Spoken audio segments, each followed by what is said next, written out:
Fala galera, olá meus amores, bom dia, turma do terceiro ano médio. Estamos aqui para mais uma aula de história dessa semana. E não, você não está vendo errado, tá? Eu não estou aparecendo no vídeo, galera. Pessoal, passei por um procedimento na minha boca, tô com a boca toda inchada. Então, assim, toda na aula, mas hoje, tá? Infelizmente, eu não vou estar, né, com a minha câmera ligada. Então, hoje, tá, vocês só vão estar me ouvindo, tá bom, pessoal? Mas eu acho que não vai ter problema nenhum, tá? Só você botar o fone e ouvir a aula com um podcast, ok? Lembrando que eu também trouxe algumas imagens para vocês, né? Vídeo, como eu sempre trago, né, de complemento da aula, assim como um mapa conceitual, tá, galera? Bom, pessoal, como vocês estão vendo aí, hoje nós estamos iniciando, falando um pouquinho sobre a Primeira Guerra Mundial. Agora eu já vou logo falando. Se você, né, não visualizou as aulas sobre imperialismo, vai ficar um pouco difícil de você entender essa questão da Primeira Guerra Mundial, que tem tudo a ver, né? É um prosseguimento, né, uma consequência do imperialismo que a gente vai ver, né, esse neocolonialismo, né, do século XIX, que aconteceu na questão do continente africano e no continente asiático, tá bom? Então, pessoal, se você tem o seu livro, abre, deixa eu só ver qual é a página, aqui, ó, página 269, abre seu livro. Se você não tem o livro, você pode estar fazendo pequenas anotações no seu caderno, tá bom? Todo momento eu vou dando umas paradinhas que eu preciso beber uma água, tá bom, galera? Então, se eu me calar, não é o vídeo que tá com problema, não. Sou eu que tô bebendo uma água, tá? Por exemplo, nesse momento eu vou beber uma água, tá? Só um minutinho.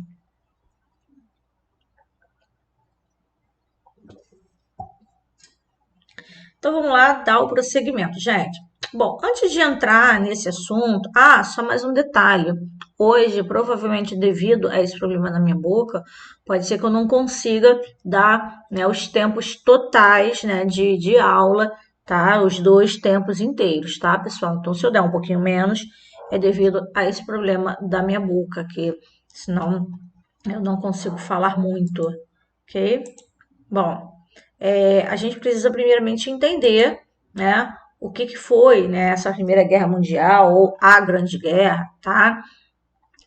Essa Grande Guerra, gente, ela vai ser um marco, né, na história da humanidade, né? Porque ela vai ser uma primeira, né, a primeira guerra do século XX, tá?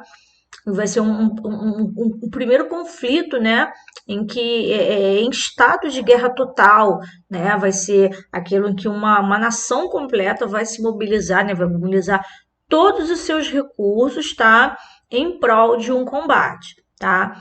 Quando que ocorreu a Primeira Guerra Mundial ou a Grande Guerra? Ela ocorreu entre 1914 até 1918. Então foram aí, ó, 4 anos de combate, onde a gente vai ver, né, consequências, né, de transformações na Europa, né, e isso vai fazer com que diferentes nações entrem em choque, né. Além disso, né, vai ser marcada como um trauma, né, onde uma geração de jovens acabou crescendo traumatizada, né, devido a esses horrores da guerra, né, jovens que acabaram indo para frentes de batalha, né, sobretudo na questão ocidental, e que ficou marcado, né, com um saldo aí de mais ou menos 10 milhões de mortos, né, praticamente aí, tá? O que consequentemente mais para frente vai acabar acarretando numa outra guerra que vai iniciar em 39, que vai ser a Segunda Guerra Mundial, ok? Bom, a gente precisa entender, né, as principais causas, né, o que ocasionou isso daí, tá, gente? Essa questão de falar de Primeira Guerra Mundial é uma coisa extremamente complexa. Por quê? Porque envolve uma série de acontecimentos que acabaram não sendo resolvidos e que se arrastaram desde lá atrás do século XIX, tá? Que acabou sendo algumas rivalidades econômicas, né, tensões nacionalistas e até mesmo alianças militares, né? Mas aí de forma geral, a gente vai tentar simplificar e buscar alguns principais fatores que vão contribuir, tá, para a culminância dessa então grande guerra, dessa então primeira, né, grande guerra mundial. Então a gente pode pontuar aí, ó, se você quiser você pode ir escrevendo, tá? Disputas imperialistas, nacionalismos, alianças militares e primordialmente a corrida armamentista geral. Ô, galera, eu já falo geral, né? Então, olha só, por exemplo, ó, questão imperialista que nós vimos, né, nas aulas, né, da semana passada, tá? Primeiramente, né, eles vão ter aquele temor, né, da Alemanha que está em ascensão, né, que vai gerar, né, em algumas nações um temor, né, nações como Rússia, França e até mesmo a Inglaterra, a Grã-Bretanha, né, porque na verdade os alemães eles passaram por um processo de unificação, né, na segunda metade do século XX. E a partir disso eles se lançaram também no imperialismo buscando o quê? Colônias para o seu país, tá? E isso vai chamar muita atenção da França, tá? Que acabou vendo, né, os seus interesses sendo prejudicados com o fortalecimento da Alemanha, né? Qual seria a questão do nacionalismo, né? Porque envolveu diferentes nações, né? Onde a gente vai ver a Alemanha encabeçando o movimento, né? Que vai se chamar o pan-germanismo, tá? Que vai ser esse movimento nacionalista que acabou dando suporte para uma ideologia do Império Alemão que vai defender os seus interesses de expansionismo, né? Lá no começo do século XX, né? Esse pan-germanismo, né? Ele ainda acaba se expressando nas questões econômicas, né? Até porque os alemães acabam pretendendo se colocar como a força econômica e militar da hegemonia na Europa. Nessa questão ainda, né, questão nacionalista, a gente também vai ver a questão do revanchismo francês, né? Porque isso acaba envolvendo o quê? Aquele ressentimento que a França, né, a respeito, né, teve uma guerra um pouco atrás, que foi a Guerra Franco-Prussiana, né, onde a França acabou travando uma guerra contra a Prússia, né, e aí a França também saiu derrotada, né, e humilhada, né, porque teve que assinar a rendição, tá, e ainda perdeu parte de um território seu que se chamava Alsácia-Lorena, tá? E no fim desse conflito a Prússia ainda se proclamou, né? Proclamou-se ainda como um Império Alemão, né? A Prússia que antes, né? Depois vai se formar como a Alemanha, né? Então, essa questão, né, nacionalista também tem essa questão que a França tinha um revanche, né, contra a Alemanha, que era o antigo Império Prussiano, que tomou parte de suas terras, né? Prestem bem atenção nisso, hein, galera, que eu estou falando, tá? Daqui a pouco eu entrar no livro e ir explicando, tá? E a gente vai ver outra questão nacionalista também, que acaba sendo um pouco mais complexa, é o que envolve a região dos Balcãs, né? Que é uma região mais ou menos, né, no sudeste, né, lá do continente europeu, né? Que lá no começo do século XX, essa região dos Balcãs era quase inteiramente dominada pelo Império Austro-Húngaro, né? Que na verdade estava em ruínas por causa das múltiplas nacionalidades, né? E de vários movimentos separatistas que estavam acontecendo lá nesse império, tá? E aí essa tensão dos Balcãs acaba envolvendo a Sérvia e a Áustria-Hungria, né? Porque é referente ao controle da Bósnia, onde os sérvios acabam lutando pela formação da Grande Sérvia e desejavam anexar a Bósnia no seu território, tá? Lembrando que a Bósnia fazia parte do Império Áustria-Hungria, tá? E aí, esse movimento nacionalista dos sérvios acaba sendo apoiado nada mais, nada menos pela Rússia, né, através de um acordo chamado pan-eslavismo, né, onde todos os eslavos estariam unidos em uma única nação liderada pelo czar russo, né? E aí, tendo em vista, né, esse quadro de tensão, esse quadro de rivalidade, a gente vai ver as nações europeias, né, se entrando num labirinto aí de alianças que acabou sendo definido da seguinte forma. A gente vai ver, né, a formação de duas alianças, a Tríplice Entente e a Tríplice Aliança. A gente vê aí formando a Tríplice Entente a Rússia, a Grã-Bretanha, né, a Inglaterra e a França.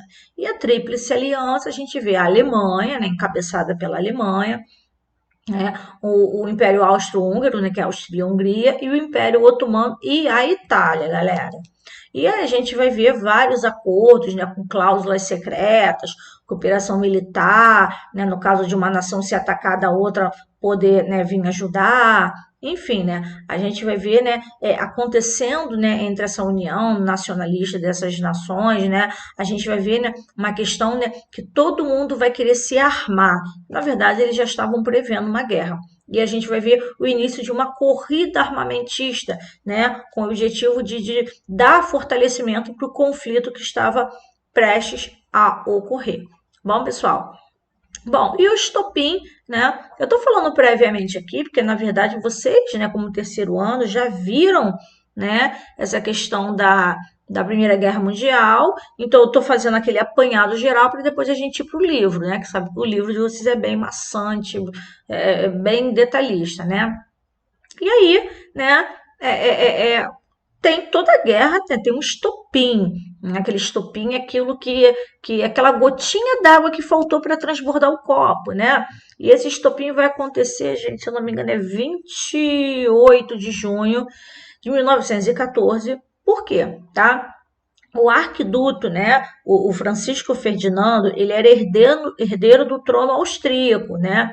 Ele estava visitando a capital da Bósnia, em Sarajevo, tá? Preste atenção, né? E aí, esse, né, arquiduque, né, estava visitando, tá? Essa visitação, né, essa visita dele, né, foi entendida até como uma provocação, né? E aí colocou alguns movimentos, né, alguns grupos nacionalistas, tá? Que exigiam na Sérvia e Bósnia, né? E aí, o que vai acontecer? Essa visita, né, vai ser alvo de movimentos nacionalistas, né? E aí a gente vai ver, né, que um grupo, né, abrindo fogo e assassinando esse arquiduque, né? E aí a gente vai ver isso aí, né, sendo uma consequência direta, né, dessa crise política e, né, e aí isso aí a gente vai considerar como o estopim, né, aonde, né, a Áustria vai declarar guerra à Sérvia, né? E aí no dia seguinte os russos, em defesa da Sérvia, tá? Os alemães e os austríacos vão mobilizar os seus exércitos. Quando, né? Mais um dia depois a Alemanha vai declarar guerra à Rússia, tá? E uns 2 dias depois também a França. E a gente vê depois a Inglaterra entrando, declarando guerra à Alemanha, e aí pronto. Tá armado o circo, né? O picadeiro tá armado, e aí as pessoas, né, estão ali para assistir o palco, né, do envolvimento desses 10 milhões de mortos, né, que nós vamos ver aqui agora na leitura do nosso livro. Ok, pessoal? Bom, então deixa eu destrinchar aqui o livro.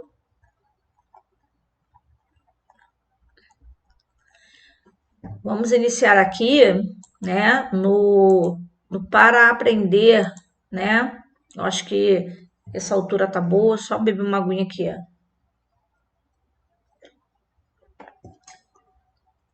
Essa imagem aí, gente, ela retrata, na verdade, né, um período de prosperidade em que a Europa vai estar passando, né?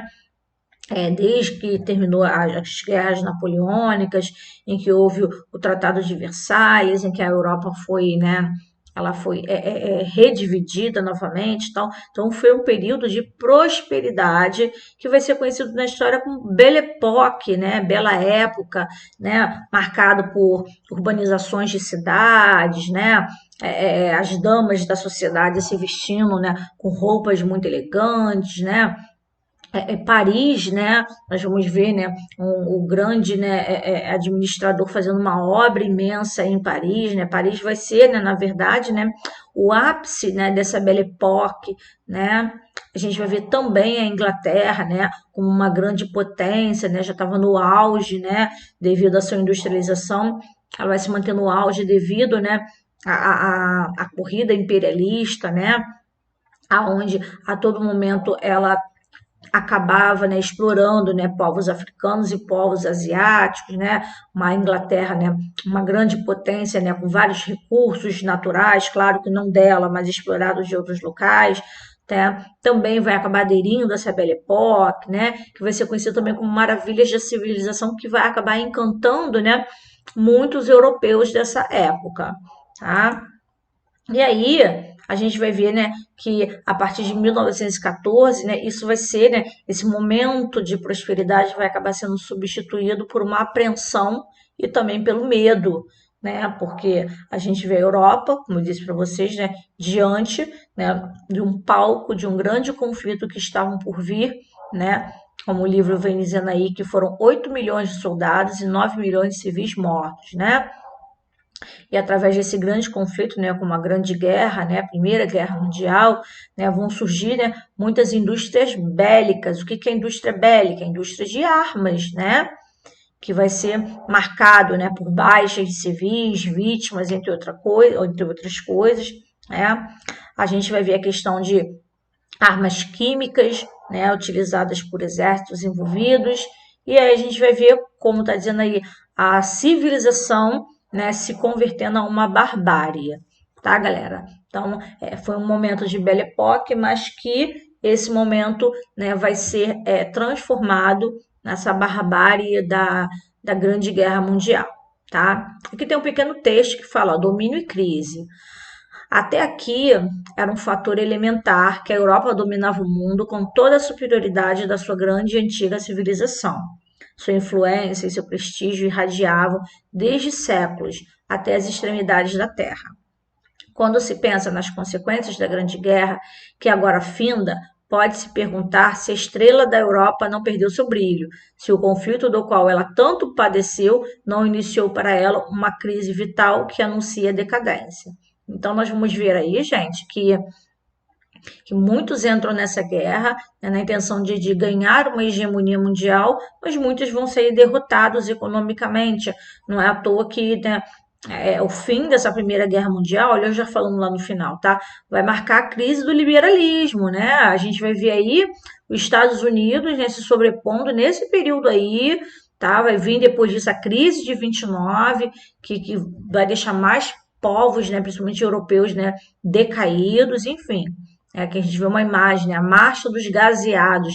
Gaseados vem da palavra gases, porque na verdade, né, muitas bombas acabavam atingindo os olhos dos soldados, né? Aquelas luzes tremendas, aquelas faíscas, enfim, né? Então, era muito comum, né, muitos soldados ficarem cegos, ou então botar essas faixas aí, né, para amenizar a dor, né? Enfim. Bom, vamos ver aqui, ó, os antecedentes desse conflito, tá? Aqui a gente fala inicialmente da hegemonia inglesa, né? A Pax Britânica, né, gente? Né? A gente vê aí essa hegemonia, né, inglesa, né, através da ascensão dessa primazia inglesa, né, onde a gente viu que os ingleses acabaram, né, na corrida imperialista, né, ganhando, né, ganhando não, gente, perdão, desculpa, né, conquistando muitos territórios, né, principalmente na África e na Ásia. Deixa eu aumentar um pouquinho aqui, para não ficar tão pequenininho. Acho que melhorou agora aqui, né? Enfim, tá? E aí, nós vamos ver, por exemplo, aqui na América, né, que vai existir uma guerra civil lá nos Estados Unidos, né, que vai passar por um momento, né, de desenvolvimento e avanço, e é a partir daí que nos Estados Unidos se consolida o capitalismo, né, onde ele vai expandir seu território, né, e, e, e a gente vê, né, que os Estados Unidos ele não entra, tá, nessas disputas, tá? A gente vê que nesse primeiro momento ela não vai entrar, né? O livro fala até questão de isolamento em relação às disputas, né? E aí, por ela estar isolada, ela acabou sendo uma ameaça, tá? Menos urgente se comparada ao Império Alemão, tá? Bom, e a gente vai ver, né, que esse Império Alemão ele vai surgir através da unificação, que vai acontecer em 1871, com a vitória na Guerra Franco-Prussiana, tá? Aí tá dizendo aqui que quando o alemão ele se consolida, né, ele vai viver décadas de um energético crescimento econômico, né, onde em pouco tempo, né, esse país germânico ele vai conseguir chegar a um patamar, né, de competidor no mercado internacional, né, onde ele vai se industrializar rapidamente, né, ele vai gerar investimentos militares, né, e aí, como toda nação imperialista, como toda grande potência europeia, o Império Alemão também vai querer fazer parte da corrida imperialista, tá, gente? Subindo aqui, e a gente vai ver, né, esse Império Alemão sendo governado, né, pelo Kaiser Guilherme II, tá? Que ele vai promover uma política, né, mais agressiva, até mesmo após o afastamento do Bismarck, né? Qual era o objetivo? Tá aqui, ó. O objetivo dele, né, desse Kaiser, aqui, ó, deixa eu aqui, ó, era ampliar o acesso alemão aos mercados coloniais da África e da Ásia, né? O governo abandonou Realpolitik, estratégia bismarckiana de estabelecer alianças estratégicas com outros estados europeus. Então, deixa eu explicar isso mais detalhadamente, tá? Antes do Kaiser, né, Guilherme, né, que era o líder, tinha o Bismarck. O Bismarck ele promoveu, né, uma ideia de aliança com os estados europeus, né, no caso com os países europeus. Só que o Guilherme II não vai querer, não. Ele quer, eu vou me aliar? Eu não. Eu vou é querer buscar mercados coloniais na África e na Ásia como qualquer outro. Eu vou lutar para conquistar territórios, nesses territórios conquistar mão de obra barata, conquistar matéria-prima e conquistar mercado consumidor, né? E a partir daí, né? Deixa eu subir aqui. Né? A gente vai ver, né, esse Império Alemão iniciando, né, nessa corrida imperialista. Olha aqui uma charge aqui, ó, onde o Kaiser Guilherme II brinca com o mundo, né? Brinca onde que ele vai dominar, né, gente? E aí, né, na verdade, o livro fala que é uma corrida tardia. Tardia por quê? Porque a Alemanha começou bem depois essa corrida imperialista do que os demais, então é algo tardio, né? E por ser tardio, nenhuma das outras potências que já tinham feito reuniões, né, tratado de Versalhes, né, tal, eles não queriam mais nenhuma intromissão, tá? E aí muitas potências vão se sentir prejudicadas, principalmente que a Inglaterra e a França, tá? A gente vai ver aqui, ó, a construção da ferrovia Berlim-Bagdá e o projeto de ferrovia da cidade do Cabo Cairo vão despertar o antagonismo da Inglaterra, né? O ódio, a raiva, que vai acabar se sentindo o quê? Né? Se sentindo prejudicada, porque na verdade, né, com essa ferrovia aí, a Alemanha vai conseguir transportar matérias-primas, transportar mercadorias muito mais rápido, né, do que ela. E, ao mesmo tempo, o Império Alemão está mostrando que o seu poder, né, e a Inglaterra não vai gostar nem um pouco desse fortalecimento aí germânico, né?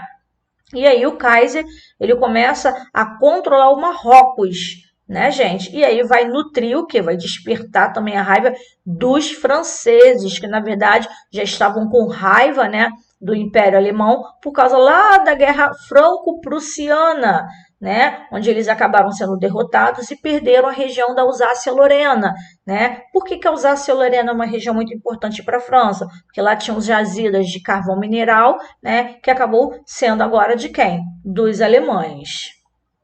Prosseguindo aqui, deixa eu beber uma água.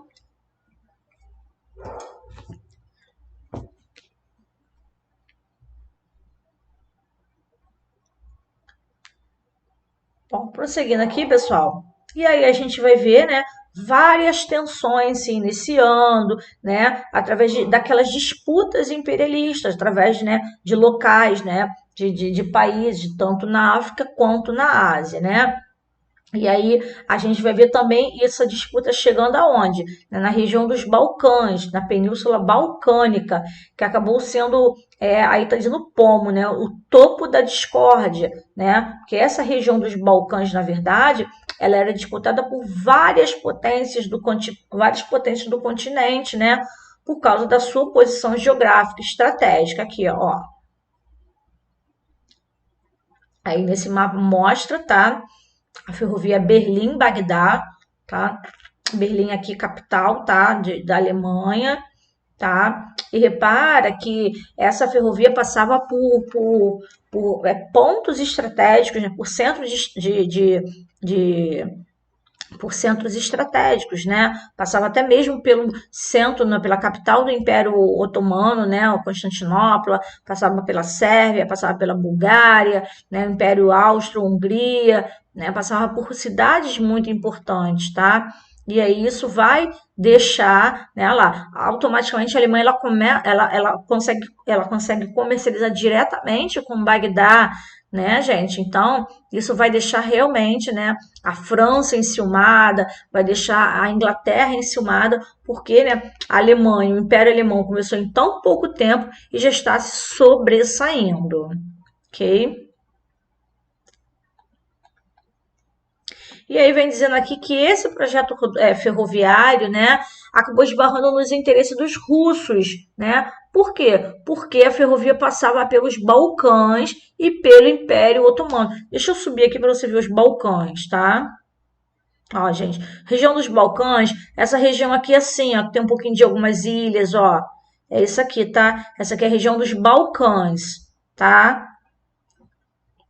E aí, o que que acontece, tá? Que essa ferrovia passava pela região dos Balcãs e passava também pelo Império Otomano, né? Passava por Constantinopla, né? Enfim, né? Na verdade, essa ferrovia cruzava, né? Tanto a Ásia quanto, né, parte da Europa, né? E os russos acabavam tendo pretensões, né, por algumas localidades, né? E essas localidades eram dominadas pelos turcos otomanos, né?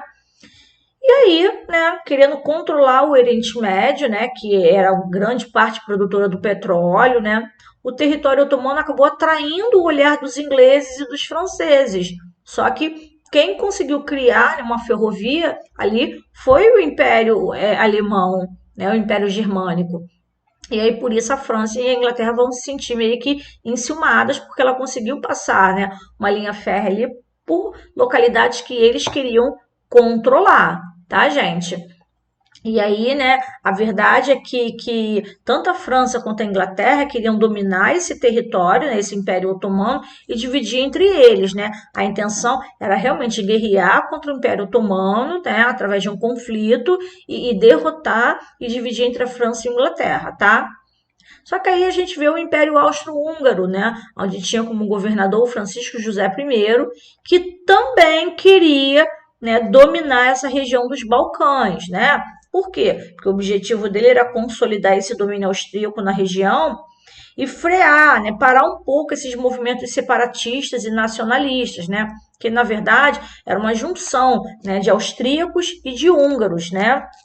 E a gente vê, né, essa questão aí de disputas, né? E, na verdade, a gente vê, então, né, o Império, né, Austro-Húngaro, querendo a região dos Balcãs, a gente vê, né, a França e a gente vê a Inglaterra. Mas, na verdade, né, quem conseguiu não dominar ainda, mas conseguiu passar já uma ferrovia por ali, tinha sido o Império, né, na verdade, o Império Germânico, né? E aqui a gente vê, né, que muitos movimentos separatistas acontecendo nessa região acabavam sendo influenciados pelo Império Russo, né, que também tinha interesse nessa região dos Balcãs, né?